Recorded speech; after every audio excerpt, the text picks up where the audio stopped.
Hello दोस्तों, स्वागत है आपका online YouTube channel Awadh coaching class पे। जैसा आपको पता है कि एसएससी जीटी की श्रृंखला हम लोग कंटिन्यू जीके और जीएस वाली चला रहे हैं और काफ़ी ज़्यादा उसको अच्छे तरीके से हम लोग देख भी रहे हैं, पढ़ भी रहे हैं।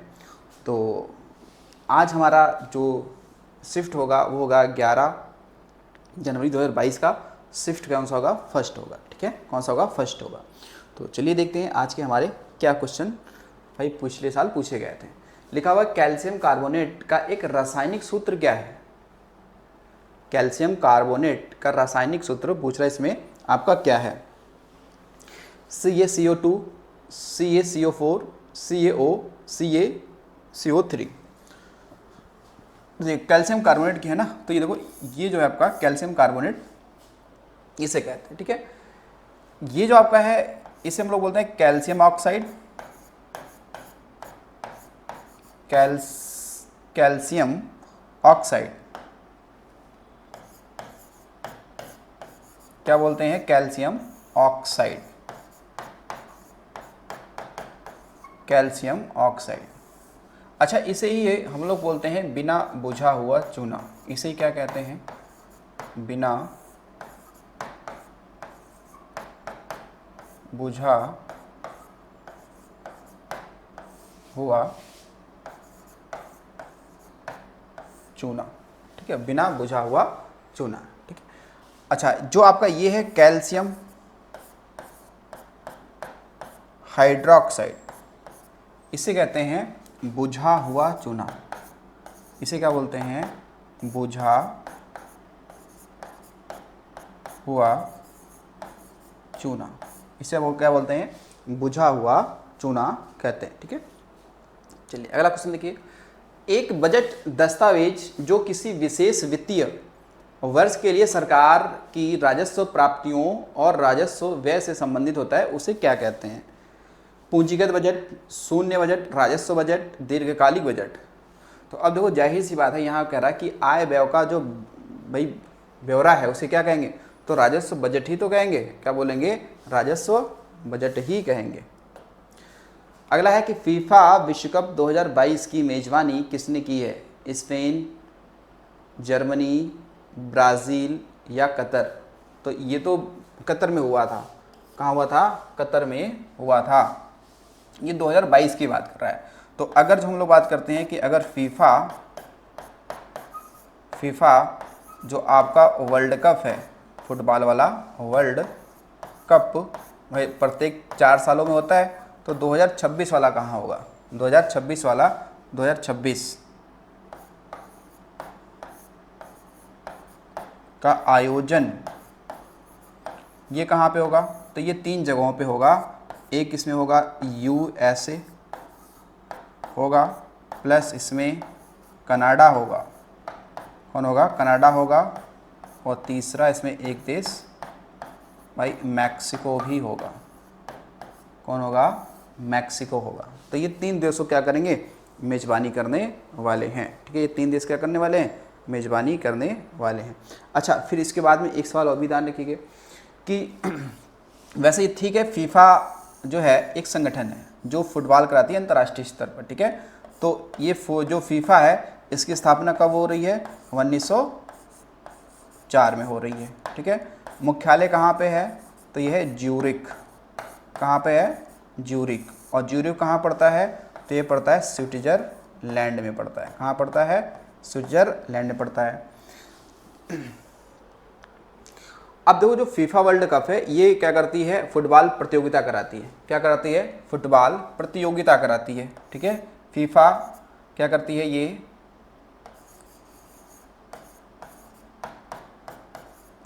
फुटबॉल क्या कराती है? प्रतियोगिता कराती है। प्रतियोगिता कराती है। ठीक है, अच्छा, ये 2022 में जो फीफा वर्ल्ड कप हुआ था, इसमें ध्यान रखना कि इसमें भाई विजेता कौन था? विजेता कौन था?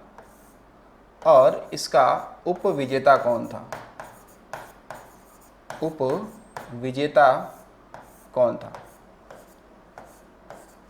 तो विजेता की बात करते हैं तो इसमें विजेता था अर्जेंटीना। अर्जेंटीना कौन था? अर्जेंटीना। और इसमें अर्जेंटीना के उस समय कप्तान कौन थे 2022 में? उनका था लियोनेल मेसी। हालांकि इनको गोल्डन बॉल का अवार्ड भी मिला था, गोल्डन बॉल इन्हीं को ही मिला था। उप विजेता कौन रहा? तो ये रहा आपका फ्रांस। कौन सा रहा? फ्रांस रहा, ठीक है, फ्रांस रहा उप विजेता, ठीक है। 2022 में अगर देखा जाए तो इसमें कुल जो टीमों ने भाग लिया था, कुल टीमों की संख्या इसमें कितनी थी? तो कुल टीमों की संख्या थी आपकी 32, ठीक है, कितनी थी? 32। और दूसरा पॉइंट ये ध्यान रखो ना कि जो फीफा वर्ल्ड कप 2022 में 32 टीमें थी, ठीक है, फीफा वर्ल्ड कप 2022 में कितनी थी? 32 टीमें थी, ठीक। हाँ, ये चीज़ ध्यान रखना कि ब्राज़ील यानी कि सबसे सफल टीम कौन सी रही है इस वर्ल्ड कप में?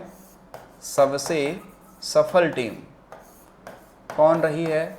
तो बताना वो टीम है कौन सी? तो वह है भाई ब्राज़ील की टीम है, ब्राज़ील।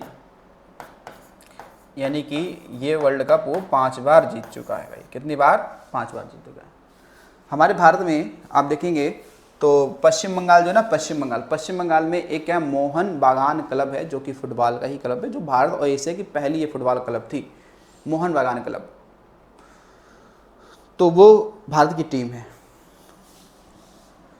देखिएगा, एक सकरी पट्टी में स्थित क्षोभ मंडल में अत्यधिक ऊंचाई मतलब 1200 मीटर से अधिक, यानी वही लगभग 12 किलोमीटर से अधिक वाली पश्चिमी हवाएं होती हैं। इनकी गति गर्मियों में 110 किलोमीटर प्रति घंटा तथा सर्दियों में 184 किलोमीटर प्रति घंटा होती है। उसे क्या कहते हैं? चक्रवात, बवंडर, डेरेचो, जेट धाराएं। ये देखो, अब ये बात यही समझ में आ गई। ये लिखा है कि क्षोभ मंडल की, ठीक है, और पश्चिमी हवाएं की बात कर रहा है, तो फिर ये जेट धाराएं हैं या जेट स्ट्रीम भी बोलते हैं। जेट स्ट्रीम, क्या? जेट स्ट्रीम, ठीक है, जेट स्ट्रीम। तो जो जेट स्ट्रीम है ये लगभग देखेंगे तो जो आपका क्षोभ मंडल है, यानी कि आप देखोगे ये पृथ्वी है, नीचे हमने यहाँ पे बना लिए पृथ्वी। क्या बना लिए? पृथ्वी। अब पृथ्वी के ऊपर कई सारे लेयर हैं, कई सारे क्या हैं? लेयर हैं। यानी यहाँ पर देखोगे तो ये वाले लेयर क्या कहलाता है? क्या? आपका क्षोभ मंडल। क्या भैया? क्षोभ मंडल कहलाता है, क्षोभ मंडल, जिसकी हाइट आप देखेंगे तो 9 से 13 किलोमीटर के दायरे में है, ठीक है, 9 से 13 किलोमीटर। तो अब इसी के ऊपर ना, ऊपरी वाले हिस्से में ये कह रहा ना अत्यधिक ऊंचाई, क्षोभ मंडल में अत्यधिक ऊंचाई वाली, तो यहीं पर चलती हैं जेट स्ट्रीम। यानी क्षोभ मंडल में क्या चलती हैं?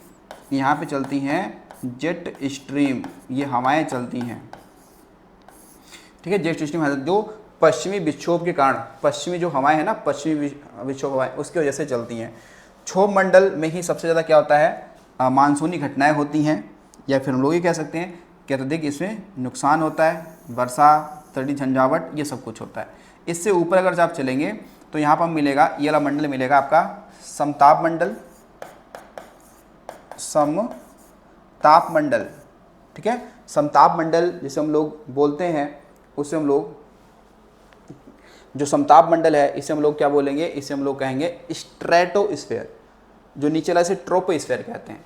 समताप मंडल में ही आपको क्या पाया जाता है? समताप मंडल में ही आपका मिलता है ओजोन परत। क्या मिलता है? ओजोन परत मिलता है, ठीक है, ओजोन परत मिलता है।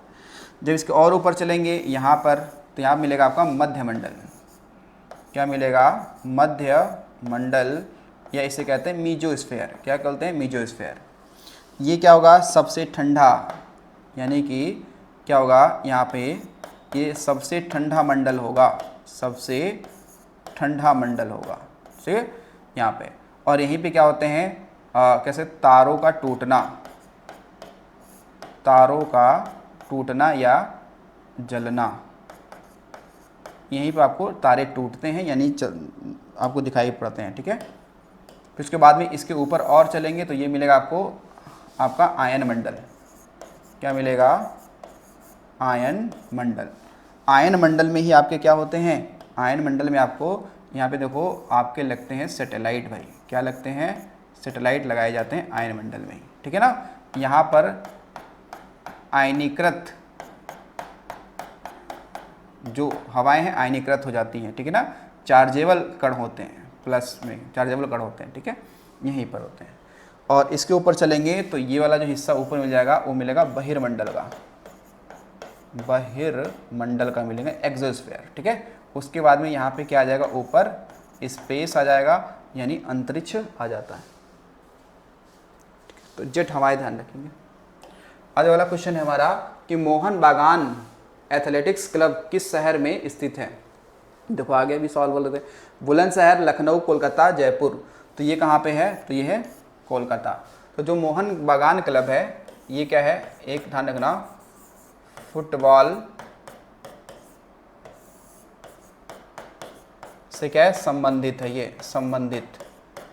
जैसे आप लोगों ने बार्सिलोना क्लब सुना होगा, इसकी स्थापना अगर देखा जाए तो 1889 में किया गया था। 89 में कब किया गया था, 1889 में किया गया था इसकी स्थापना, ठीक है। कब किया गया था, 1889 में इसकी की गई थी, स्थापना की गई थी।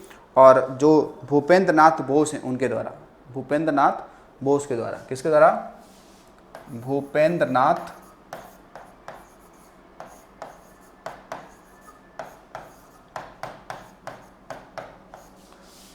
बोस के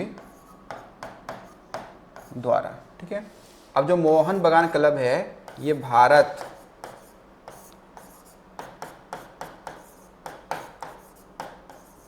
व एशिया का सबसे पुराना, ठीक है, फुटबॉल क्या है, क्लब है, फुटबॉल क्लब, ठीक है ना। सबसे पुराना क्या है, फुटबॉल ये क्लब है। अगला क्वेश्चन हमारा है कि नवंबर 2022 तक भारत में केंद्रीय शिक्षा मंत्री कौन है। अनुराग ठाकुर, मनसुख मंडाविया, धर्मेंद्र प्रधान, किरण रिजिजू। तो भाई ये तो 22 का है ना, ये तो फिर कौन है, धर्मेंद्र प्रधान, ठीक है, कौन है, धर्मेंद्र प्रधान, ठीक है। हालांकि इस बार भी मंत्रालय जो है इनको ही पद मिला है शिक्षा मंत्री का। जो किरण रिजिजू हैं इनको मिला है संसदीय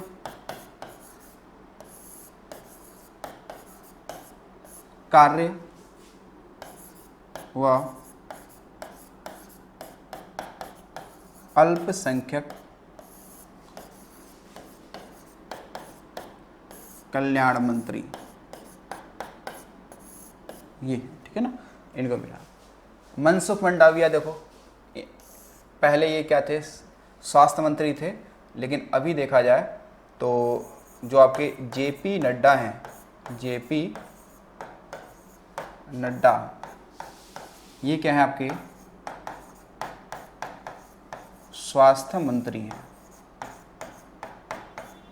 ठीक है, ये क्या है, स्वास्थ्य मंत्री हैं भाई। 2024 की बात करते हैं, ठीक है। तो जो मोदी कैबिनेट 2.0 था उसमें मनसुख मंडाविया क्या थे, स्वास्थ्य मंत्री थे। अनुराग ठाकुर तो पहले खेल मंत्री थे, हालांकि अब ये चुनाव ही नहीं जीते तो ये इनको नहीं बनाया गया है। विरासत का अधिकार किस ओर ले जाता है, विरासत का अधिकार किस ओर लेके जाता है, अनुपजाऊ भूमि, भूमि की कमी, भूमि का विभाजन, भूमि प्रदूषण। भाई विरासत का अधिकार जब होगा जाहिर सी बात है कि भूमि का क्या होगा, विभाजन ही होगा, क्या होगा, विरासत का अधिकार, ठीक है। तो विरासत क्या होता है कि हमारे जो पूर्वज हैं, हमारे पिताजी हैं या आपके दादाजी हैं, उनके द्वारा जो भी संपत्ति बनाई गई है वो आपको विरासत में मिलती है। तो अब आगे जाहिर सी बात है कि आपके कई सारे कह सकते हैं कि जितना परिवार बड़ा होगा उतना ही भूमि का क्या होगा, विभाजन होगा। चलो अगला क्वेश्चन देखिएगा, गांधी इरविन समझौता पर किस वर्ष हस्ताक्षर किए गए थे, 1929 में, 1930 में, 1931 में, 1935 में। अच्छा इन प्रश्नों को आपको देख के लग रहा है कि ये बहुत ज़्यादा हार्ड प्रश्न नहीं है, ये क्या है, वन लाइनर सवाल है। यानी कि आप अगर जो एसएससी जीडी के प्रीवियस ईयर क्वेश्चनों को अगर आप सही तरीके से उसको देखते हो, लगाते हो, उसी दायरे को सीमित रख कर पढ़ते हो, तो जीडी में लग रहा है कि जीके जीएस में आप 15 नंबर से प्लस भी ला सकते हो, ठीक है। क्योंकि यहाँ पे आप देख रहे हो कि जैसे ही आपकी लोक नृत्य हो गए, आपने देखा शास्त्रीय नृत्य हो गया, है नहीं, तो और उसके अलावा आपने देखा कि थोड़ा बहुत करंट अफेयर के सवाल हो गए। तो ये कहीं ना कहीं आपको दिखाता है कि बहुत बड़ा इसका दायरा नहीं है, बस ये है कि जो सवाल पूछ रहा है बस वहीं से आपको पूछना चाहिए, पूछ भी रहा है। अब गांधी ने समझा पूछा, बस पूछा कब हुआ था, 1931 में हुआ था, है नहीं, कब हुआ था, 1931 में। तो बहुत बड़ा सिलेबस इसका नहीं है, नहीं बहुत ज़्यादा कुछ पढ़ना है, बस सीमित स्मार्ट वर्क करना आपको, ठीक है। तो 1931 में कब, 1931 हुआ था कब, लेकिन 5 मार्च को हुआ था। कब हुआ था, 5 मार्च को हुआ था, 5 मार्च 1931 को हुआ था। इस समझौते में हुआ क्या था, इस समझौते में ये हुआ था, बताया गया था कि भाई क्या करना है। इस समझौते में ये हुआ था कि गांधी जी क्या करेंगे, सविनय अवज्ञा आंदोलन को बंद करेंगे और जो सेकंड गोलमेज सम्मेलन होने जा रहा है लंदन में, उसमें कांग्रेस की तरफ से प्रतिनिधित्व के रूप में ये वहाँ पे जाएंगे और अपनी बात रखेंगे और चीज़ों को देखेंगे। तो हालांकि ऐसा हुआ भी, जब गांधी इरविन समझौता हुआ तो कुछ बातें गांधी जी की मानी गई और कुछ बातें इरविन का माना गया। तो गांधी जी सेकंड गोलमेज सम्मेलन में जब भाग लेने गए थे तो पूछा जाता है कि किस समझौते के तहत गए थे भाई, तो बताना जो गांधी इरविन समझौता हुआ था उसमें गए थे ये, ठीक। तो 1931 बताना आपको, ठीक है, 1931। 2011 की जनगणना के अनुसार किस केंद्र शासित प्रदेश का लिंगानुपात सबसे अधिक है, चंडीगढ़, लक्षद्वीप, पुदुचेरी या दमन और दीव। तो देखो जो पुदुचेरी की बात करें तो इसी की क्या है, सबसे अधिक है, कितनी है, 1037। कितने पर, 1000 पर ना, तो 1000 पुरुषों पर 1037 क्या है, महिलाएं हैं, कहाँ पे, पुदुचेरी। और सबसे अगर कम की हम लोग बात करते हैं, सबसे कम की ओर बात करते हैं तो वो देखो दमन और दीव का है 618, यानी 1000 पुरुषों पर 618 क्या है, महिलाएं हैं, कहाँ, दमन दीव पे। तो अगर केंद्र शासित प्रदेशों में देखेंगे तो सबसे अधिक लिंगानुपात कहाँ पे है, पुदुचेरी में। कहाँ पे है, पुदुचेरी में है। सबसे कम कहाँ पे है, तो दमन और दीव में। कहाँ पे, दमन और दीव में। लेकिन अगर राज्यों की अगर आप बात करोगे, राज्यों में देखा जाए, राज्यों में सर्वाधिक लिंगानुपात कहाँ पे है और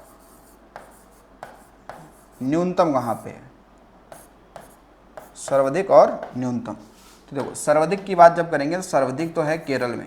कहाँ पे है, केरल में है, ठीक है, केरल में है। और न्यूनतम कहाँ पे है, तो न्यूनतम है हरियाणा में। तो केरल में है कितना, 1084, ठीक है, और हरियाणा में है 887। कितना है, 887। तो ये संख्या किस 887 कह रहे हैं, 877, ठीक है। तो ये संख्या कितने पे है, ये 1000 पे है। कितने पे है, 1000 पे है। अच्छा राज्यों में पूछे कि मतलब जिलों में पूछ ले कि जिलों में सबसे अधिक लिंगानुपात कहाँ पे और सबसे कम कहाँ पे। अगर राज्य जिलों में पूछे तो जिलों की बात करते हैं तो जिलों में अगर पूछता है, जिलों में अगर पूछता है तो फिर बताना आपको एक जिला है कौन सा, माहे। माहे जिला है जो कि कहाँ का जिला है, तो पुदुचेरी जो आपका यूटी से यहाँ का जिला है। और यहाँ पे लिंगानुपात की हम लोग बात करते हैं तो लगभग 1100 से भी प्लस है, 1100 से प्लस है, नहीं 1176 है। कितना है, 1176 है यहाँ पर। और सबसे कम की बात करते हैं तो वो दमन में है। क्या है, दमन जिला है। कहाँ पे है, दमन जिला है। तो हालांकि यहाँ पे 500 के आसपास में। तो ये आपको ध्यान रखना, ये सब चीज़ बातें, ठीक है। लेकिन राष्ट्रीय लिंगानुपात कितना है, राष्ट्रीय लिंगानुपात, अगर हम राष्ट्रीय बात करते हैं लिंगानुपात यानी सेक्स रेशियो कितना है, तो बताना है राष्ट्रीय है 943 1000 पुरुषों पर, ठीक है। और यूपी की बात करते हैं तो यूपी में है 912, ठीक है, 912। चलिए अगला क्वेश्चन देखिए। अगला क्वेश्चन आपका है 2023 में सबसे कम आयु में, अच्छा सबसे कम होना चाहिए, सबसे कम आयु में पद्म विभूषण प्राप्त करने वाले भारतीय नर्तक या नर्तकी का नाम निम्न में से क्या था।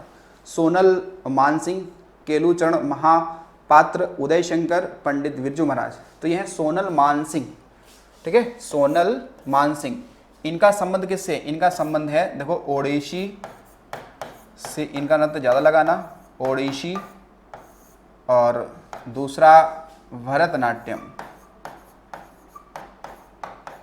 भरतनाट्यम से ये क्या है, संबंधित है, ठीक है। लेकिन दोनों में से एक चूज करना हो तो आपको ओडिसी चूज करना चाहिए, क्या, ओडिसी चूज करना चाहिए। अब सोनल मानसिंह ये सबसे कम उम्र में इनको क्या मिला है, पद्म विभूषण समझो मिला है, क्या मिला, पद्म विभूषण मिला है। और पद्म विभूषण की बात करते हैं तो कब मिला था, तो 2000 अभी 3 ही मिला था, कब, 2003 में मिला है, ठीक है, कब मिला, 2003 में मिला है। तो ये कब मिला है, 2003 में पद्म विभूषण मिला है इनको 2003 में। और 1992 की बात करें उसमें आपका पद्म भूषण मिला था, कब मिला था, 1992 में। और कहीं ना कहीं अभी 1987 की बात करें तो संगीत नाटक एकेडमी अवार्ड भी इनको मिल चुका है, ठीक है। इनकी बात करें तो 1987 में इनको क्या मिल चुका है, संगीत नाटक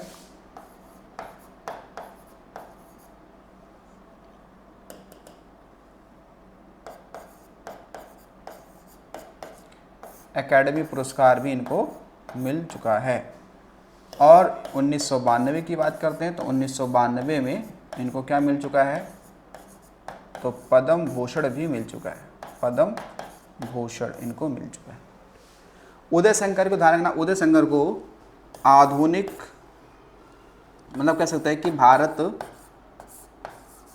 में आधुनिक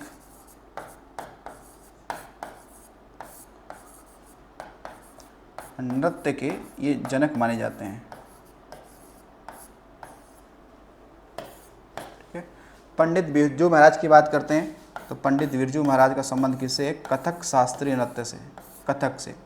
और इनको भी ध्यान रखना कि पद्म जो विभूषण है इनको कब मिला था, तो ये मिला था 1986 में, कब मिला था, 1986 में मिला था इनको, ठीक है। तो ये सब चीज़ें आपको क्या रखना है, ध्यान रखना है।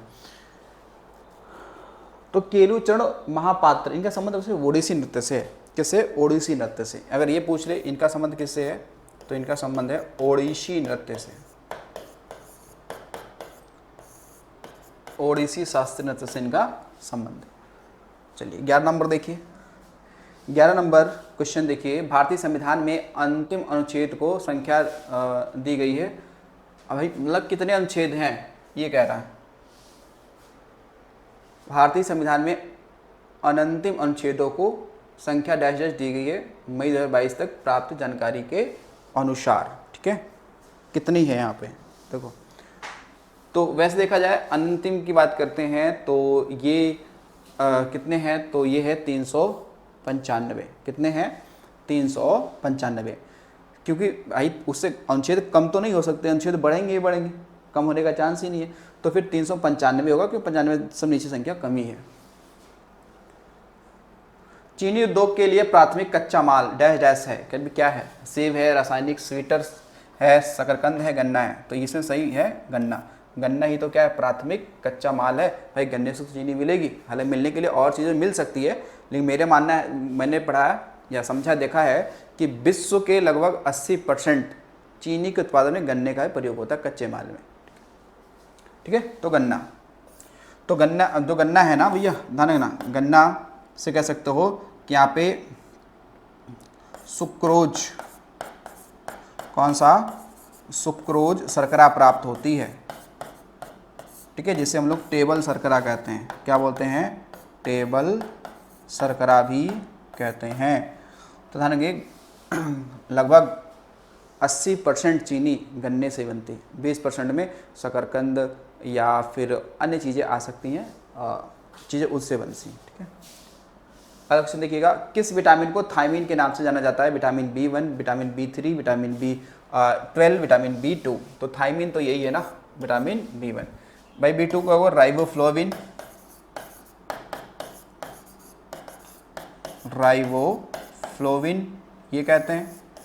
इसे साइनाकोबालामिन, साइनोकोबालामिन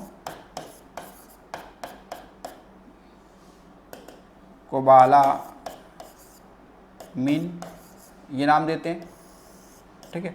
अच्छा एक चीज़ ध्यान रखिएगा कि साइन मतलब रसायन में साइनो का मतलब होता है नीला, क्या होता है नीला। इसे ब्लू विटामिन भी कहते हैं, इसे क्या कहते हैं, ब्लू विटामिन भी कहते हैं।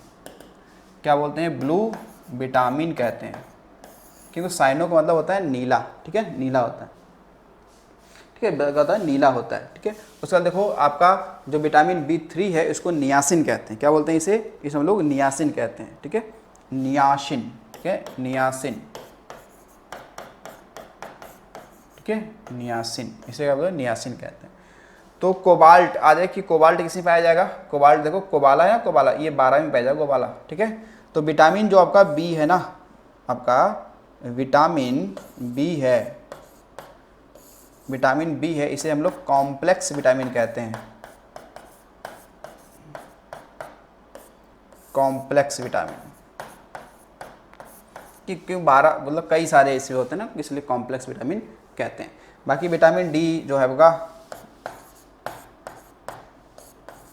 विटामिन डी इसे कहते हैं हम लोग कैल्सीफेरॉल, रासायनिक नाम क्या है, कैल्सीफेरॉल, ठीक है, कैल्सीफेरॉल हो जाएगा।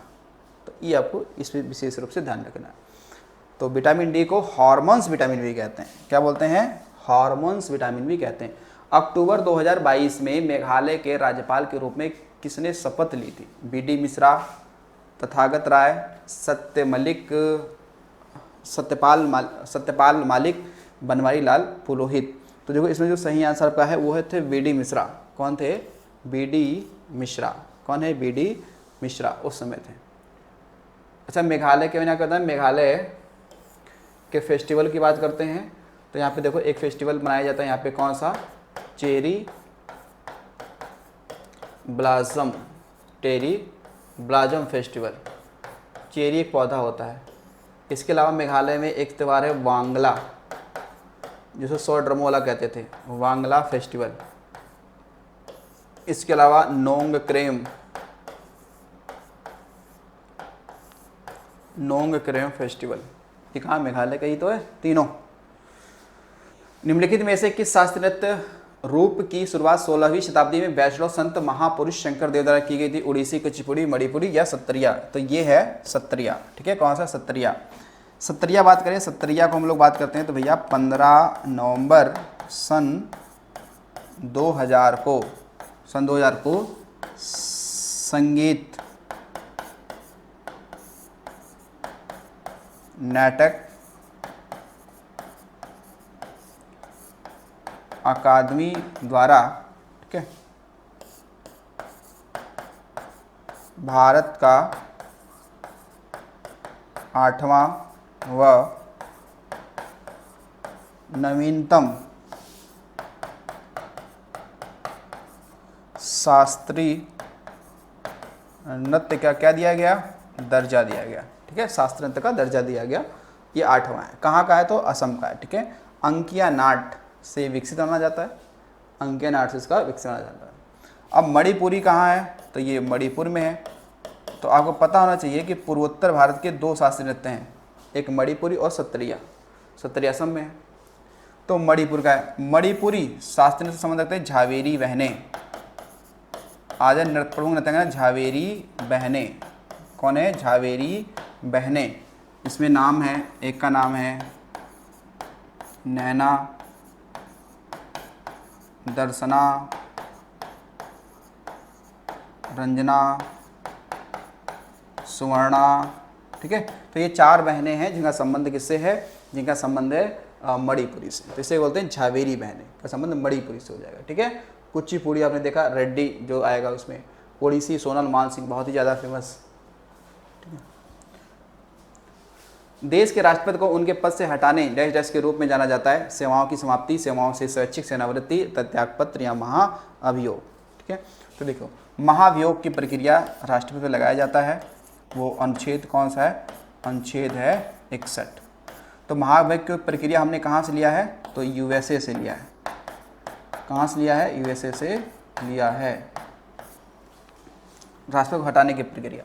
अगला है, भारत सरकार ने राष्ट्रीय मधुमक्खी पालन एवं शहद मिशन नाम की एक नई केंद्रीय क्षेत्र योजना को मंजूरी दी है जो डैश डैश क्रांति के नाम से जानी जाती है। स्वर्ण, नमकीन, शहद, मिष्ठान, तो ये है मिष्ठान क्रांति। कौन सा है? मिष्ठान क्रांति है। स्वतंत्रता के बाद भारत ने अपनी पहली पंचवर्षीय योजना डैश डैश शुरू की थी। 1953, 51, 52 या फिर 50। तो 1951।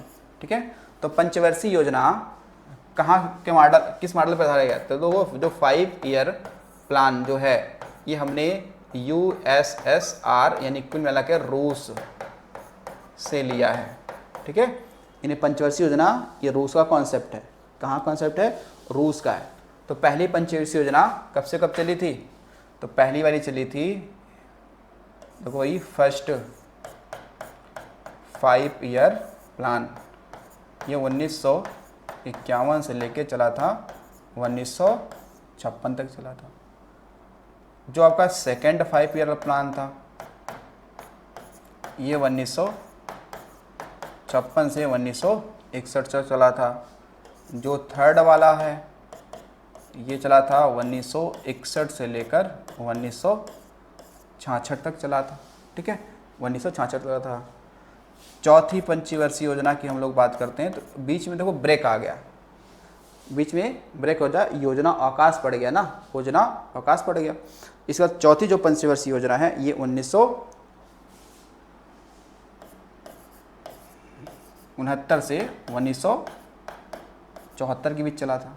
क्वेश्चन पे 19 में डैश डैश को भारत में गुजराती नववर्ष के रूप में मनाया जाता है। लोसांग, बेरू, बेस्तु, वर्ष, लोसार, विशु। तो ये है, ये दिख रहा है हमें वेस्तु वर्ष। ठीक है। लोसार फेस्टिवल तो ये क्या तिब्बती नववर्ष है ना, ये क्या है? तिब्बती नववर्ष है। विशु केरल का नववर्ष है। लोशांग देखो ये सिक्किम, ये सिक्किम में है, ये कहाँ पे? सिक्किम में है लोशांग फेस्टिवल। ठीक है, लोशांग फेस्टिवल। ठीक है। अब आते हैं हम लोग क्वेश्चन नंबर 20 और आज का अंतिम क्वेश्चन है। लिखा, निम्नलिखित यूनानी शासकों में किसने मेगास्थनीज को चंद्रगुप्त मौर्य के दरबार में भेजा था? ठीक है, अमीनटास तृतीय, अमीनटास द्वितीय, सेल्यूकस निकेटर, ये था सेल्यूकस निकेटर। मेगास्थनीज की एक पुस्तिका है, उसको ध्यान रखिएगा, वो है इंडिका। इंडिका, इंडिका पुस्तक इसी की है, मेगास्थनीज की। ठीक है। तो हमारे आज की किताब 20 क्वेश्चन थे। आई होप आपको समझ में आया होगा। तो इसको अच्छे से डाउनलोड नोट कर लिया होगा आपने। ठीक है, नोटपैड पर। तो मिलते हैं अगले वीडियो में। आज के लिए इतना ही। Thanks for watching.